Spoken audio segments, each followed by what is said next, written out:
Greetings, ladies and gentlemen. I'm your host, Robert Canter.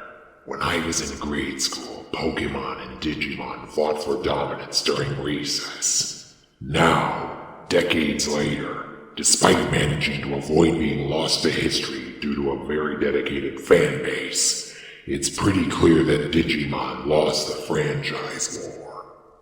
For this video, we'll be discussing the English dubs of Digimon and the first couple seasons of Pokémon. Partially because I've never seen the original Japanese versions, and the English dubs are what American kids grew up with. First, a little background on these franchises. Pokémon Red and Blue were first released in Japan in 1996. The anime was released a year later. 1997 also saw the release of digital monsters in both Japan and America. They were created as male counterparts to Tamagotchi digital pets, which were marketed more towards female consumers. 1998 saw the release of the Pokémon anime and Red and Blue in America. A year later, the Digimon anime was released in both Japan and America. And just like that, we had ourselves a franchise war. In Pokémon, humans live alongside monsters that they either keep as pets or compete against each other with. And the first episode is the start of Ash's Pokémon journey. Even if you've never played the games before, it's pretty straightforward. Digimon, on the other hand, is a lot harder to understand. You've got a group of kids at summer camp, and then an Aurora shoots some Tamagotchis on steroids at them. Then a tidal wave sucks them into the sky, and that somehow transports them into cyberspace. And that's just the first episode. Ash's goal is to become a Pokémon Master. While the exact prerequisites of becoming a Pokémon Master have always been pretty vague, within the first 5 episodes of Pokémon, we understand that one step on the journey is to become a regional champion. But in order to compete in a regional tournament, he needs to travel around the region and collect gym badges. By comparison, the Digidestined are at first just trying to find their way home. And within the first 7 episodes, we have sentient plants that somehow turn into birds, a factory that does nothing but assemble things just to take them apart, a random refrigerator full of eggs, and mollusk monsters that throw poop. 7 episodes in, and they don't explain anything. The Digidestined are just wandering from one misadventure to the next. Now, don't get me wrong. There are plenty of episodes in Pokémon where Ash and Co. are just running around completely lost as well. It's called filler. Another huge difference is that Pokémon, with very few exceptions, don't talk. In the Pikachu shorts, even though you can't understand what Pikachu and the other Pokémon are saying, it's still entertaining to watch the shenanigans they get into. A lot of times when the Digimon talk, it's just annoying. Did you hear that? It sounded evil. This brings me to another big point. One thing I've noticed with watching Digimon is that it never shuts up. These trees are beautiful. Yeah, they're really different, and I just thought they were subtropical. Whatever they are, they're aggravating my hay fever. Hey, Joe, is there anything you don't complain about? Digital monsters, exactly who came up with that name anyway? Just call us Digimon. We like that. I only ask because your composition isn't at all machine-like. Oh, really? Hey, watch it! So, Patamon, can you really fly? Of course! Wow, that's cool! But you're going the wrong way! I'm faster than that! Watch! Wouldn't it be faster to walk? Huh? Palmon, I've been meaning to ask, who does your hair? It's natural. I wake up in the morning like this. Wow, maybe you could let me work with it. Do you think you put too much emphasis on appearance? Well, honestly, I've never really thought about it. Honestly, I kind of like my hair the way it is. Once I get back, this is going to make one great story. Yep. But, of course, not a single soul will ever believe me. That Agumon back there, he was huge. And he's not the only one. Ah, nothing like the ocean.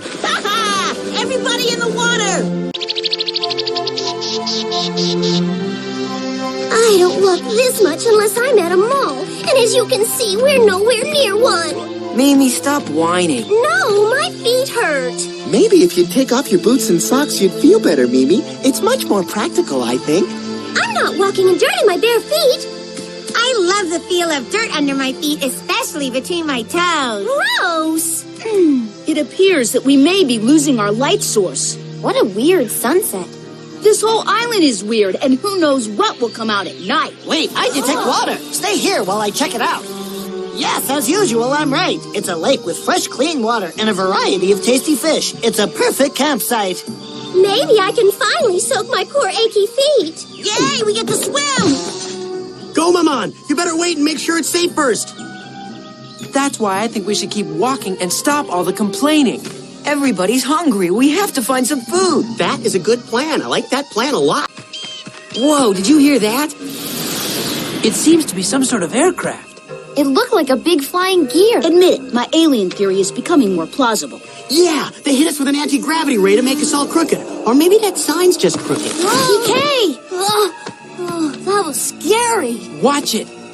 That could have been a snake, or worse. Oh, boy, I'm sorry. Hey, Beelmon, aren't there really snakes here? No, just giant flying killer bugs and other unpleasant Digimon. Don't you worry, TK. I'll take care of them. Okay, now that that's settled, let's get going. Nothing's settled, and where would we go? We don't even know where we are. This is silly. I say we keep moving and see if we can find any signs of intelligent life here. Hey, wait a minute. Is he saying that Digimon are not intelligent? Is that what he's saying? Not at all, but I think Ty is right. We need to keep moving in hopes of finding out where we are. We need to stay calm and stick together. Let's remember, we're in this together. Together sounds good. We can do it. This'll take teamwork, and I'm sure we'll figure out exactly where we are and how to get back. There's no point in splitting up, because then once somebody did figure it out, Hey, Sora, open your eyes. Well, thanks a lot for waiting. Moving right along, folks. Keep it moving. Our next stop on the tour will be the forest of irrelevant road signs. No pictures, please. We're lost, and these guys are making jokes. There are plenty of quiet moments in Pokémon. These take the form of occasional dramatic pauses, or stare downs, or even the awkward silence before a cheap gag. In my observation, the English dub of Digimon seems to think that if the characters stop talking for more than 10 seconds, you're going to lose the kid's attention, and that's not a good thing. Now on to the matter of the characters. Pokémon is about Ash's journey to become a Pokémon master, but he's usually accompanied by 2 or more traveling companions. Most, if not all of them, have their own Pokémon. Pokémon trainers can carry up to 6 Pokémon at a time, and they call on them on an as-needed basis. In the first season of Digimon, we have 7 Digidestined, later 8, and each has 1 Digimon. We've already established that one huge difference between Pokémon and Digimon is that most Pokémon don't talk. Digimon, on the other hand, constantly interact with the human characters, and this makes the cast seem very bloated. Now, there's nothing wrong with having a bunch of different characters, if you do it right. In One Piece, there are eventually over half a dozen people accompanying Luffy on his journey to become king of the pirates, but they all have their roles to play. In shows like Naruto and Fairy Tail, you have your main characters and your background characters, and occasionally these background characters get their own stories. But in the case of Digimon, 14 or 16 main characters is a little too many to juggle. Digimon attempts to solve this problem by making certain episodes about certain characters, but this often leads to some serious plot holes. For example, episode 6 is about Mimi and Palamon. At this point, 4 other Digimon in the group can Digivolve. and yet they still get captured by Monzamon. I guess their powers are on a plot-based timing system. Later, in Digimon Frontier, the main characters actually transform into Digimon, but this just turns the show into a Power Rangers clone. Despite its flaws, Digimon continued to slug it out for years, but I think the final nail in the coffin came in 2002, when the first Yu-Gi-Oh! Cards came to America. At this point, the cards were already being printed in Japan, and when they came to America, it became clear that Digimon just couldn't compete with both Pokémon and the hot new thing. Now, the pros.